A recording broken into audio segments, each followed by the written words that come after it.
कहानी की शुरुआत में जब एक आदमी नींद से जागता है तो पाता है कि पूरा शहर एक सुनसान मृत शहर में बदल चुका है। सड़कें खाली पड़ी है, कहीं कोई जिंदा इंसान नहीं दिखता और जहां भी नजर जाती है तो सड़ती हुई लाशें दिखाई देती है। आखिर इस शहर के साथ क्या हुआ और यह आदमी अब इस खतरनाक हालात में कैसे जिंदा रहेगा? दरअसल मुख्य किरदार निक एक जियोलॉजिस्ट है। अपने काम को आसान बनाने के लिए उसने शहर से दूर पहाड़ों के बीच अपना घर बनाया हुआ है। एक दिन निक हमेशा की तरह पत्थर की खदान में खनिज नमूने इकट्ठा करने जाता है। वह अपनी किस्मत पर खुश ही हो रहा था कि अचानक उसे एक जहरीले सांप ने काट लिया। गुस्से में वह बड़बड़ाता है और मदद के लिए फोन करने की कोशिश करता है, लेकिन उसका मोबाइल पत्थरों की दरार में गिर जाता है। मजबूरी में उसे खुद ही अपनी जान बचानी पड़ती है। वह चाकू से घाव को काटकर जहर निकालने की कोशिश करता है, जिससे बस थोड़ी देर के लिए असर धीमा पड़ता है। तेज दर्द सहते हुए वह किसी तरह घर पहुंचता है और कई बोतल पानी पीता है, लेकिन आखिरकार बेहोश होकर बिस्तर पर गिर जाता है। उसे महसूस होता है कि उसकी दिल की धड़कन तेज हो रही है, नजर धुंधली पड़ रही है और एक अजीब सी नींद उसे घेर लेती है। वह धीरे धीरे गहरी बेहोशी में चला जाता है। पता नहीं कितना समय बीत जाता है, लेकिन बीच बीच में उसे थोड़ा होश आता है। वह देखता है कि उसका हाथ बुरी तरह सूज चुका है और फिर वह दोबारा बेहोश हो जाता है। रात में जैसे कोई दरवाजा खटखटाता है। दो लोग टॉर्च लेकर आते हैं तो निक को बिस्तर पर बेसुध पड़े देखते हैं और बिना कुछ किए वापस चले जाते हैं। निक की हालत बेहद खराब हो जाती है। इस दौरान कई हेलीकॉप्टर उसके घर के ऊपर से उड़ते हैं। प्यास लगने पर वह बस पानी पीता रहता है, जब तक कि घर में आखिरी बोतल बच जाती है। बड़ी मुश्किल से वह बिस्तर से उतरकर उसे भी पी जाता है। अगली सुबह निक आखिरकार होश में आता है। हैरानी की बात यह है कि उसके हाथ का घाव पूरी तरह ठीक हो चुका होता है। वह आखिर कितने समय तक सोता रहा उसे खुद भी पता नहीं। थोड़ा बहुत नहाकर और खुद को संभाल कर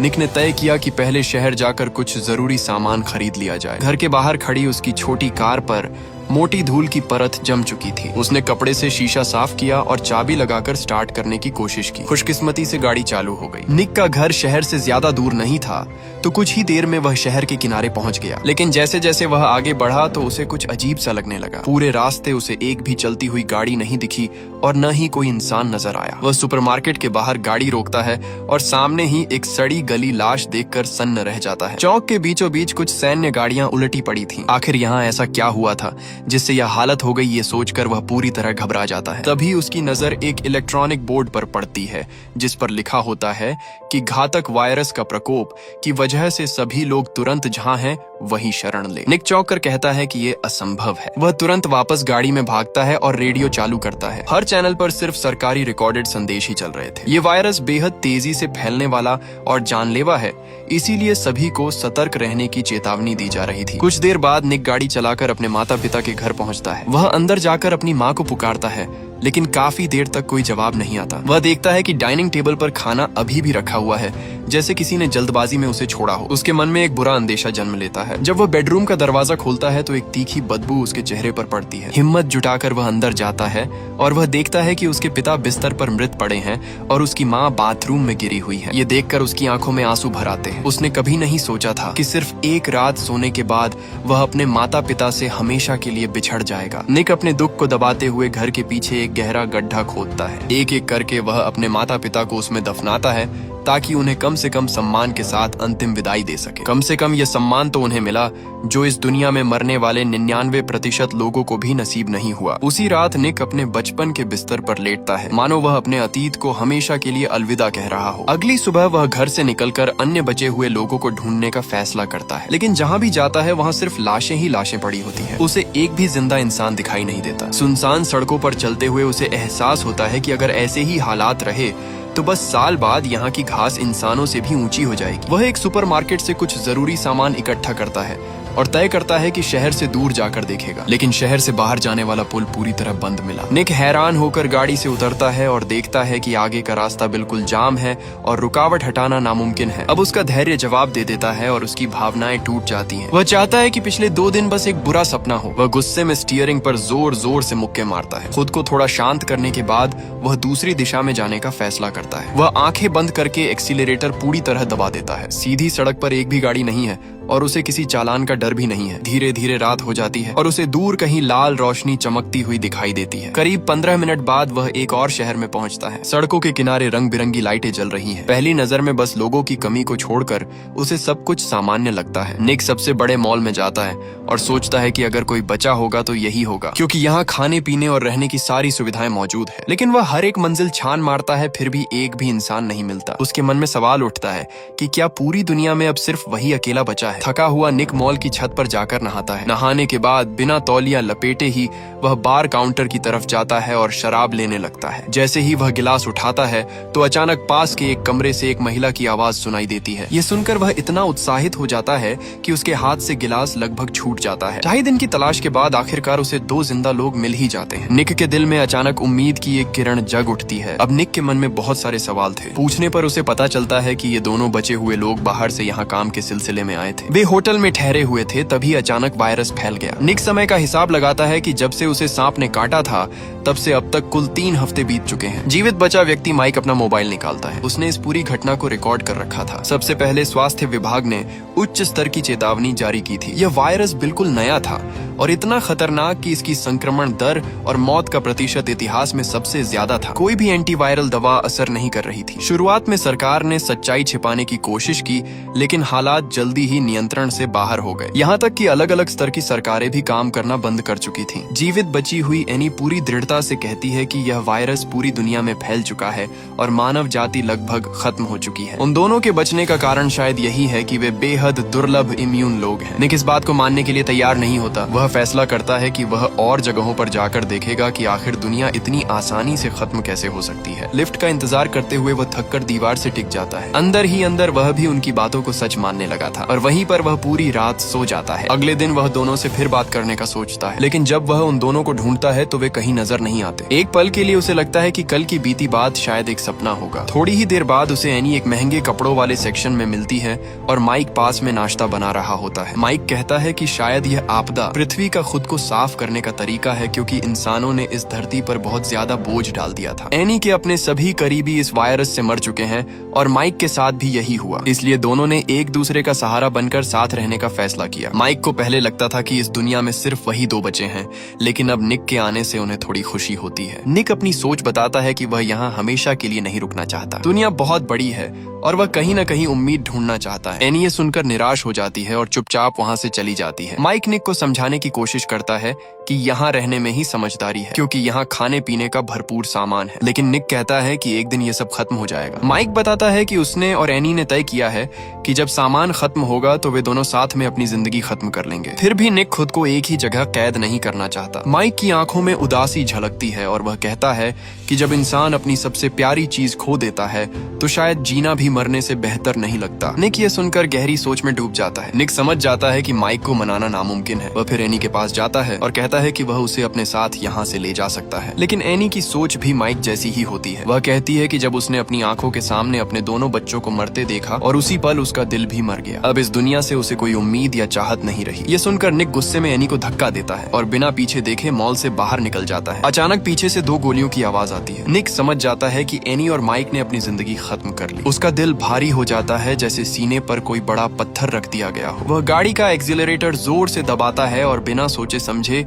तेजी से आगे बढ़ता जाता है, लेकिन वह पूरी तरह अपना होश नहीं खोता। दूर उसे एक जीवित आकृति दिखाई देती है। निक तुरंत ब्रेक लगाता है तो वहाँ एक छोटा सा पीला कुत्ता होता है। बिना सोचे वह उसे अपने साथ गाड़ी में बिठा लेता है और उसका नाम लुक रखता है। अब निक और वह कुत्ता साथ में शहर के सबसे बड़े पुस्तकालय जाते हैं, जहाँ से निक अपने पसंद की बहुत सारी किताबें चुनता है। फिर वह लुक को लेकर वापस अपने घर लौट आता है। जब तक कोई साफ लक्ष्य नहीं मिलता वह तय करता है कि फिलहाल यही रहना सबसे सही है। शायद यही इस तबाह दुनिया में जीने का सही तरीका है। यहाँ तक कि निक मजाक में सोचता है कि वह और लुक पूरी जिंदगी साथ रहेंगे, बस एक शर्त पर कि जो बाद में मरे वह पहले मरने वाले को न खाए। धीरे धीरे 1 साल बीत जाता है और निक की जिंदगी अब एक ही ढर्रे पर चलने लगती है। सुपरमार्केट में खाने पीने की चीजें अभी खत्म नहीं हुई हैं। उसका मुख्य काम बस इतना है कि वह अपने शरीर को स्वस्थ रखे। पहले से ही अकेले रहना पसंद करने वाला निक अब इस नई दुनिया के साथ ढलने लगता है। अब वह आजादी से सीख सकता है, जब चाहे शांति का आनंद ले सकता है और धीरे धीरे इस सुनसान प्रलय के बाद की जिंदगी को स्वीकार करने लगता है। धीरे धीरे इस नई जिंदगी के साथ ढलने के बाद निक को लगने लगता है कि यह जीवन इतना बुरा भी नहीं है। लेकिन एक दिन उसे अचानक कुछ अजीब दिखाई देता है कि दूर एक घर से धुआं उठ रहा होता है। निक बिना देर किए अपनी गाड़ी लेकर सुनसान सड़कों से होता हुआ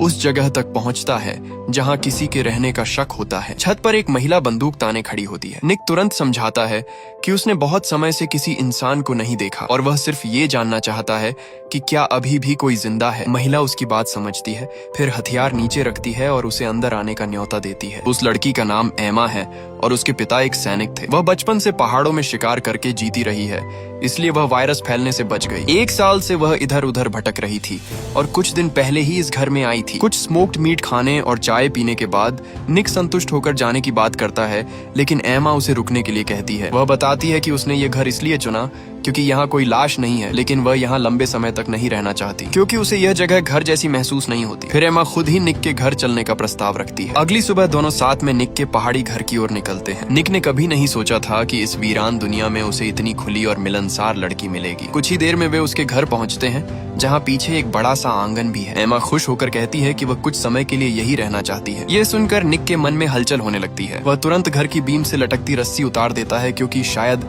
अब उसकी जरूरत नहीं पड़ेगी। तभी उसे पता चलता है कि अलमारी में रखा खाना चूहों ने खराब कर दिया है। दोनों फिर पास के कस्बे के सुपरमार्केट जाते हैं क्योंकि आपदा अचानक आई थी और लोग सामान जमा नहीं कर पाए थे, इसलिए वहाँ अभी भी बहुत कुछ बचा हुआ है। एमा को वहाँ सोलर पैनल भी मिलते हैं और वह कहती है कि ये जगह तो मानो प्रलय के लिए ही बनाई गई हो। निक पहले भी यहाँ रहने का सोच चुका था, लेकिन असली समस्या ये थी कि यहाँ कोई और इंसान नहीं था जिसके साथ वह रह सके। दूसरों से सामान छीनने की बजाय तुलना करने पर अपने ही विला में रहना कहीं ज्यादा आरामदायक लगता है। दोनों ने मिलकर एक पूरी गाड़ी भरकर सामान इकट्ठा किया, लेकिन एमा को डिब्बाबंद खाना पसंद नहीं था। उसका मानना था कि असली स्वाद तो प्रकृति से आता है। निक उसकी बात समझता था, लेकिन अंदर ही अंदर वह जानवरों का शिकार करने से झिझकता था। उसे लगता था कि ये आपदा दरअसल धरती का खुद को संतुलित करने का तरीका है, मानो इंसान एक वायरस हो जिसे मिटाने की कोशिश की जा रही हो। अगर वे अब भी प्रकृति के खिलाफ जाएंगे तो धरती का दंड कभी खत्म नहीं होगा। फिर भी एमा की खुशी के लिए निक एक फिशिंग रॉड लेकर नदी किनारे जाता है और कुछ ताजी मछलियां पकड़ लाता है। उधर एमा जंगल से मशरूम, पत्ते और फल इकट्ठा करती है और घर के पीछे एक छोटा सा सब्जी का बगीचा भी बना देती है। अब निक को एहसास होता है कि वह अब अकेला नहीं रहा। इसी एहसास के साथ वह घर को और बेहतर बनाने में लग जाता है। एक किताब में उसने पढ़ा था कि अगर जगह को आरामदायक बना दिया जाए तो खुशियां खुद ब खुद चली आती है। एमा भी महसूस करती है कि यही असली सुकून भरी जिंदगी है, लेकिन निक के मन में एक सवाल बार बार आता रहता है कि आखिर सब लोग कहाँ गायब हो गए, सिर्फ वही दोनों क्यों जिंदा बचे हैं। क्या ये किस्मत का खेल है या धरती का कोई अजीब मजाक है? इन सवालों के बीच दोनों के दिल और करीब आ जाते हैं। उस रात लंबी थकान और भावनाओं के बाद दोनों चादर ओढ़े बालकनी में खड़े होते हैं। निक भविष्य के बारे में सोचने लगता है कि अगर उन्हें लंबे समय तक यहाँ रहना है तो बिजली का इंतजाम करना जरूरी होगा। आखिर रोशनी और गर्माहट ही तो जीवन में असली सुकून लाती है। निक दोबारा सुपरमार्केट जाने की सोचता है, लेकिन उसका पुराना भरोसेमंद वाहन आखिरकार जवाब दे देता है। अच्छी बात यह थी कि आसपास गाड़ियों की कोई कमी नहीं थी और पेट्रोल भी आसानी से मिल सकता था। वह सुपरमार्केट से सारे सोलर पैनल उठाकर घर ले आता है, लेकिन उन्हें लगाते वक्त गलती से वह छत से नीचे गिर जाता है। खुशकिस्मती से उसके पास एक समझदार और हर काम में माहिर साथी थी। एमा कहती है कि प्यार का मतलब है जब तुम्हें जरूरत हो तो कोई पूरे दिल से तुम्हारे साथ खड़ा हो। निक इस प्यार और अपनापन को पूरी तरह महसूस करता है और शायद उसे अपने बीते हुए पलों की याद आने लगती है। आधी रात को एमा चुपके से अपना बैग खोलती है। उसके अंदर कई पुरानी तस्वीरें संभाल कर रखी होती हैं, कुछ उसके बॉयफ्रेंड के साथ, कुछ उसके 2 बच्चों की और कुछ उसके माता पिता के साथ। लेकिन अफसोस ये सभी लोग अब इस दुनिया में नहीं रहे। अगली सुबह निक की टांग का घाव काफी ठीक हो चुका होता है। वह फिर से सोलर पैनल लगाने की तैयारी करता है।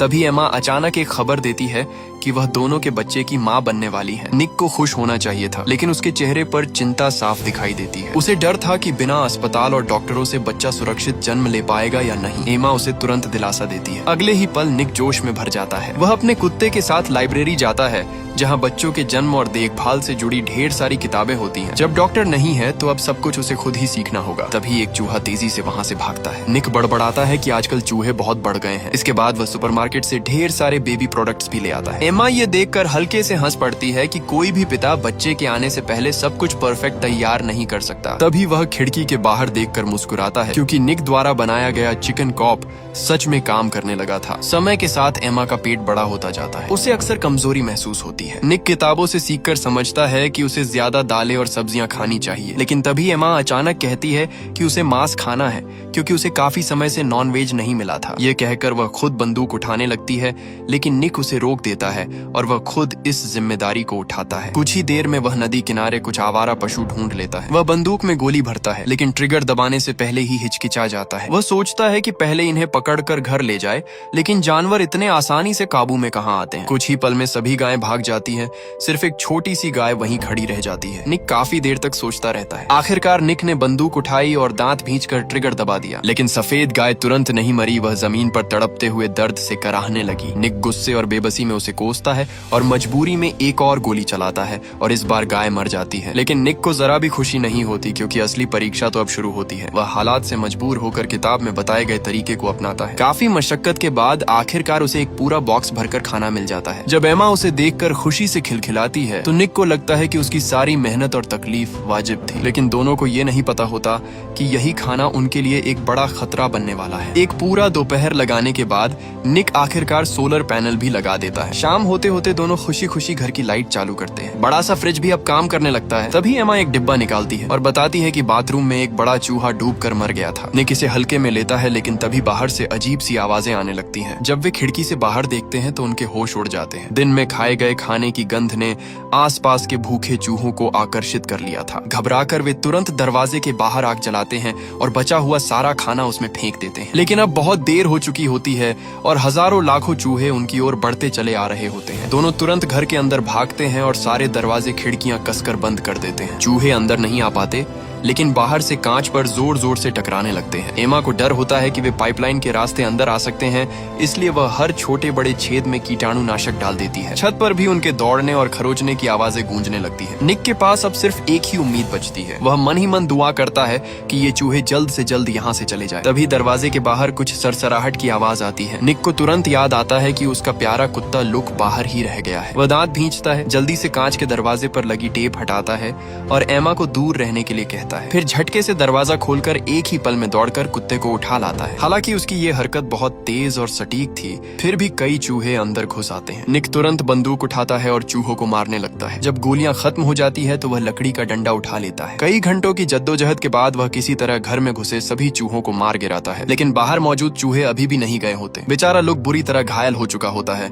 और उसके पूरे शरीर पर काटने के निशान होते हैं। एमा उसे एंटीवायरस इंजेक्शन देती है और उसके सारे घाव सिल देती है। इस घटना के बाद निक का आत्मविश्वास बुरी तरह टूट जाता है। उसे अपने माता पिता की दर्दनाक मौत याद आने लगती है और अब उसे डर सताने लगता है कि कहीं उसका बच्चा भी सुरक्षित पैदा न हो पाए। एमा उसे समझाती है कि वह बेवजह चिंता न करे। वह बताती है कि वह पहले ही 2 बच्चों को जन्म दे चुकी है, लेकिन वायरस फैलने के दौरान उसके सारे परिवार वाले मर गए। यह यादें उसके लिए ऐसी है जैसे बहुत पुरानी भी हो और जैसे कल की ही बात हो। धीरे धीरे समय बीतता है और वायरस फैलने को 2 साल हो चुके हैं। बाहर जंगली जानवर और भी ज्यादा खतरनाक हो गए हैं, लेकिन एक तरह से प्रकृति ने खुद का संतुलन बना लिया है। एक दिन निक हिम्मत करके घर से बाहर निकलता है और हैरानी की बात वो खतरनाक चूहे अब पूरी तरह गायब हो चुके होते हैं। तभी एमा एक खुशखबरी देती है कि उनका बच्चा अब जन्म लेने वाला है। ये हर पिता के लिए सबसे तनाव भरा पल होता है। निक ने भले ही पहले बहुत कुछ पढ़ रखा था, लेकिन असली समय आने पर वह घबरा जाता है। खुशकिस्मती से एमा को अनुभव था और उसके मार्गदर्शन में एक नया जीवन इस दुनिया में आने वाला था। आखिरकार एक प्यारी सी बच्ची जन्म लेती है। निक की खुशी का ठिकाना नहीं रहता। वह भावुक होकर सोचता है कि जीवन सच में कितना अद्भुत है। उसके मन में तो यहाँ तक ख्याल आता है